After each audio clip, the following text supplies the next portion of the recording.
Hi friends, आपलं स्वागत आहे मोहिनी कुकिंग चॅनलवरती. आज आपण बनवणार आहे दिवाळीचा फराळ. त्याच्यामध्ये आज आपण बनवणार आहे करंजासाठी मी हे सगळं साहित्य घेतलेलं आहे. आपण कढई पहिले गॅसवर ठेवून घेऊ. त्याच्यामध्ये खोबरं मी ग्राइंड केलं आहे, तुम्ही किसून पण घेऊ शकता. याला थोडंसं लालसर करूया, जास्त नाही करायचं. 2-3 सेकंड फक्त याला भाजायचं आहे, कारण की ह्याच्यामध्ये थोडंसं नमी निघून जाते आणि थोडंसं कडक होतात. ते खायला जरा चांगले वाटतात. हे थोडेसे लालसर झाले की मग आपण याला काढून घेऊ. हे थोडंसं परतून घेऊ. बघू शकता, हे थोडंसं लालसर झालेले आहेत. आता आपण ह्याला डिशमध्ये काढून घेऊया.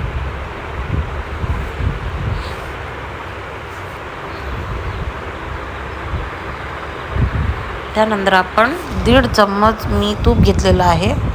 त्याच्यामध्ये 1 वाटीभर रवा टाकूया.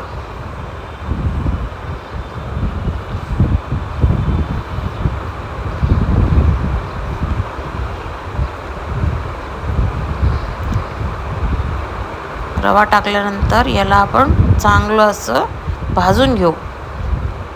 याच्यामध्ये मी माझ्याकडे असणारे काजू, बदाम, इलायची पावडर आणि खसखस, अजून नट्स टाकलेले आहेत. तुमच्या सोयीनुसार तुम्हाला जे आवडतील ते टाकू शकता.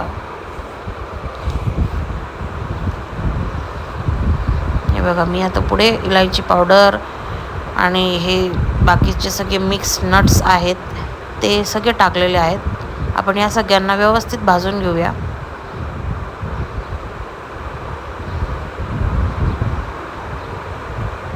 व्यवस्थित भाजल्यानंतर आपण ह्याला जे खोबरं आपण भाजलेलं होतं त्या खोबऱ्यामध्ये हा रव्याचं मिश्रण आपण त्याच्यामध्ये मिक्स करायचं आहे.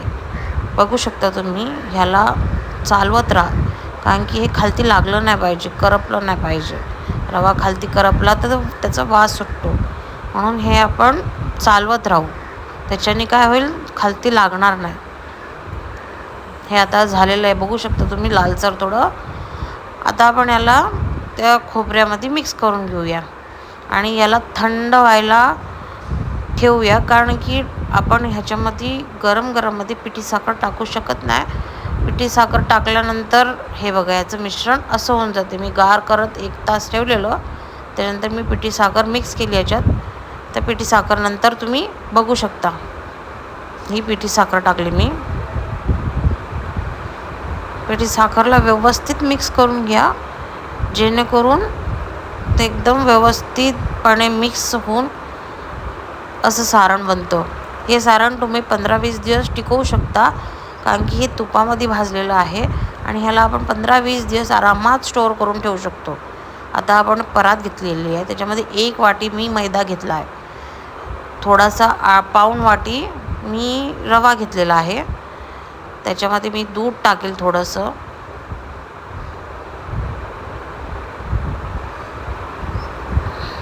हे दूध मी टाकलेलं आहे. याच्याने काय होतं, थोडी नरम बनतात.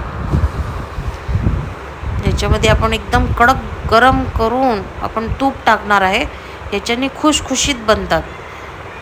आता याच्यानंतर हे गरम आहे म्हणून मी चमचीने थोडंसं मिक्स करून घेते याला, नंतर मी हाताने मळेल.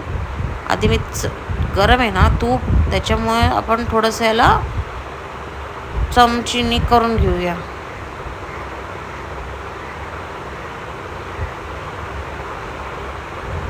तुमच्या हिशोबात स्वादानुसार तुम्ही मीठ पण थोडंसं टाका. मी थोडंसं नाही वापरत त्याच्यामध्ये, पण तुमच्या हिशोबात मीठ पण टाका. ही मी पिठी साखर पण मिक्स केलेली आहे. याच्याने काय होतं की जेव्हा आपण फ्राय करतो ना, तेव्हा थोडंसं कॅरेमल फ्लेवर येतं, त्याच्याने थोडे लाल होतात. ते कॅरमलाइज होतं ना शुगर, मग ते लाल होतं. हे असं मूठ वाळून घ्यायची, याच्याने कळतं आपण व्यवस्थित डो बांधतो आहे. हे असं झालं की आपल्या खुशखुशीत करंज्या होणार आहेत असं समजून घ्या. तर थोडंसं पाणी मारून मी व्यवस्थित मळून घेणार आहे. याला जास्त कडक पण नाही आणि जास्त नरम पण नाही, असं मळून घ्यायचं आहे पीठ. आणि याला आपण 10-15 मिनटं रेस्ट देऊया. त्याच्याने रवा आहे ना, तो रवा थोडासा फुलेल आणि डो व्यवस्थित तयार होईल. तर डो व्यवस्थित तयार झालेला आहे. यांना मी 3 पेढे बनवून टाकेल. 3 पेढ्यानंतर आपण त्यांना एक एक पेढ्यांना व्यवस्थित मळून मग आपण त्यांची बारीक बारीक हे बघा असं 3 पेढे करून घेणार आहे. त्यानंतर बाकीच्या 2 पेढ्यांना रेस्ट करायला ठेवून देणार आहे आणि एक डोला घेऊन आपण व्यवस्थित कटिंग करून घेऊया. हे असं लांब करून 1-1 इंचावरती तुमच्या हिसाबात तुम्ही कट करू शकता. मी थोडे छोटे छोटे करते, तुम्ही तुमच्या हिसाबात करू शकता. त्याच्यानंतर आपण जे बाकी रेस्ट ठेवलेले त्यांना तसंच ठेवा आणि हे बाकींच्यांचे तुम्ही पुऱ्या बनवून घ्या. हे थोडा मैदा घेतलेला आहे पीठ लावण्यासाठी, पुऱ्या लाटण्यासाठी. हे बघा मी एवढ्या पुऱ्या लाटून घेतल्या आहेत. मी हे सगळ्या पुऱ्या लाटून घेतल्या आहेत. आता आपण पुऱ्यांमध्ये सारण भरूया.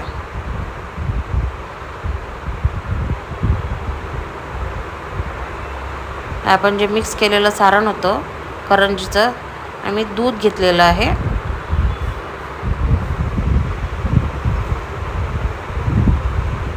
हे आपण सारण भरूया. आता मी 1 ते 1.5 चम्मच सारण भरते, तुम्ही तुमच्या हिसाबात करा. आणि हे साईडला मी असं दूध लावते.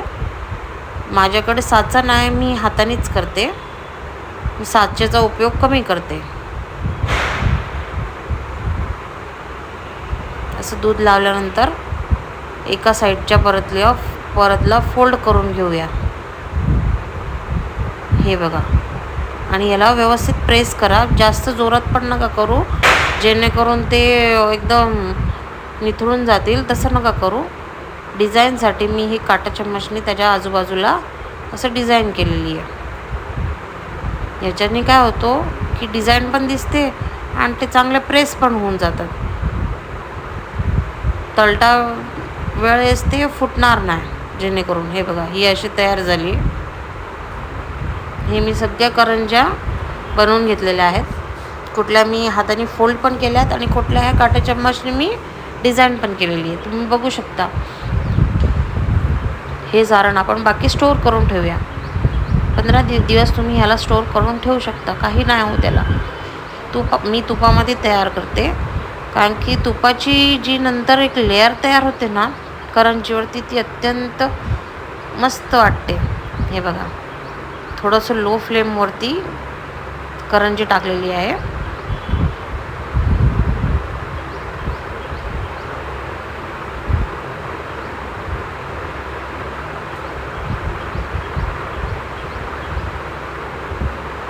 बघू शकता तुम्ही करंजी एकदम मस्त प्रकारे खुलली आहे.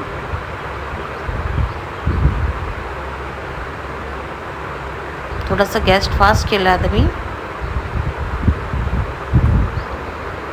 बघा हा जो आपण साखर टाकली होती डोमध्ये, शुगर, त्याचा बघा कॅरमलाइज होऊन कसा कलर येतोय.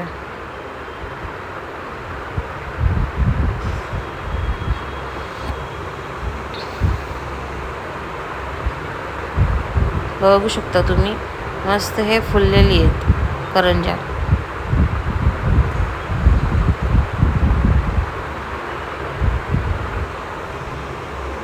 आता आपण ह्या काढून घेऊ. जास्त लाल पण नका करू, थोड्या मिडियम लाल चांगल्या वाटतात. ते जास्त लाल केला तर करपून जातील ते.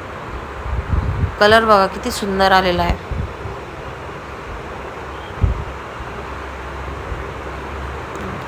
जास्त करून तुपामध्येच करंज्या तळा, जेणेकरून त्या सुंदर वाटतात. हे बघा मी आता तुम्हाला तोडून दाखवते कसं खुशखुशीत बनलेल्या आहेत करंज्या. एकदम सुंदर अशा करंज्या बनलेल्या आहेत, खुशखुशीत बनलेल्या आहेत.